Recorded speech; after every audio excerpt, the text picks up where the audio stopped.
Bonjour Faté, je suis très heureuse d'enregistrer cette série de vidéos avec toi sur la question du jeûne. Le jeûne, c'est une question qui est abordée le plus souvent d'un point de vue physiologique par les naturopathes notamment. Et ici, c'est un yogi qui va nous en parler. Donc, je rappelle que tu es formateur d'enseignants de yoga dans l'école 3AA Kundalini Yoga que tu as cofondée. Personnellement, j'ai le privilège d'être donc élève dans cette école. Voilà, donc tu vas nous parler du jeûne et du yoga. Ces vidéos s'adressent à des yogis qui pourraient trouver dans le jeûne un outil pour affiner leur pratique de yoga, et ces vidéos s'adressent aussi à nos jeûneurs qui viennent dans les cures de jeûne et randonnée et qui peut-être se demandent pourquoi on accorde autant d'importance à la pratique du yoga dans nos cures de jeûne. Voilà. Merci d'avance, Faté. On t'écoute. Si on cherche la réponse d'un yogi, justement, le corps et l'esprit sont jamais dissociés. Donc, je peux pas dire qu'est-ce qui se passe dans le corps sans parler aussi de l'esprit. Donc, ça va être un peu on va jongler entre ces deux dimensions, parce que en fait, pour moi, il n'y a pas yoga et jeûne. En fait, le jeûne, c'est déjà le yoga. C'est déjà une pratique yogique. J'enseignais hier ou avant-hier sur les Yoga Sutras de Patanjali. Et dans un des sutras, une des pratiques qu'il mentionne, c'est tapas. Tapas, c'est ce qu'on appelle en yoga la chaleur psychique. Donc c'est quelquefois traduit par austérité, d'accord? C'est quand on décide consciemment de faire ou de ne pas faire une certaine action qu'on a l'habitude de faire. Donc c'est une manière de confronter ses habitudes. Donc c'est une manière de confronter la manière dont le feu, en fait, le schéma qu'a structuré le feu en nous, la manière dont il se déroule. Donc, pour prendre conscience de ce qui d'habitude se passe de manière inconsciente. C'est ça, tapas. Et on sait tous que une grosse habitude subconsciente qu'on partage tous, c'est le lien à la nourriture. Et tout ce qui va se passer quand on met quelque chose à l'intérieur de notre corps. Parce que, au niveau psychologique, c'est énorme.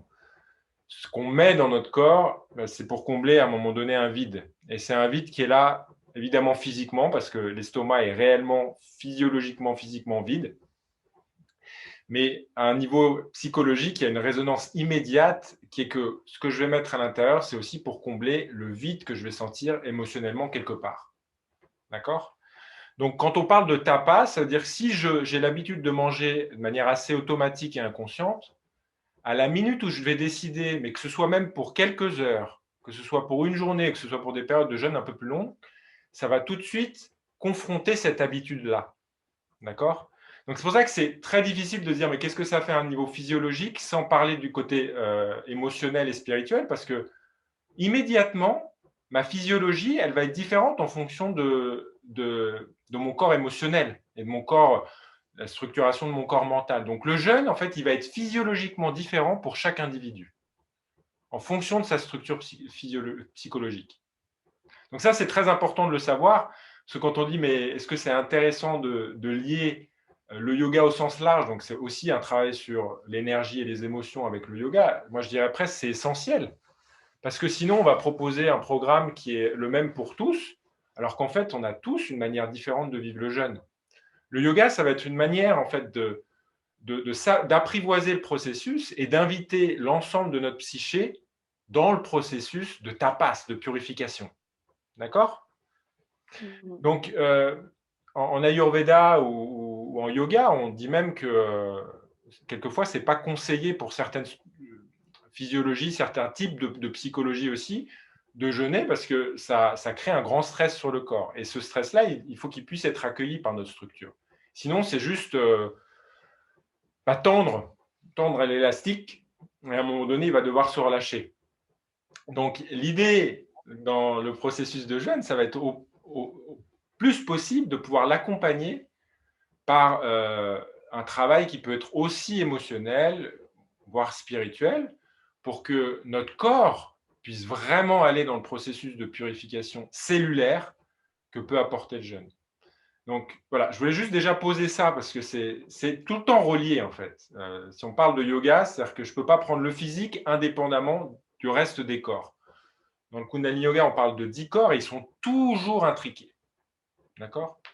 Donc moi, c'est ce qui m'intéresse aussi dans notre interaction, c'est comment on peut voir la dynamique du jeûne en reflet avec cette constellation intérieure qui est qu'on est 10 corps.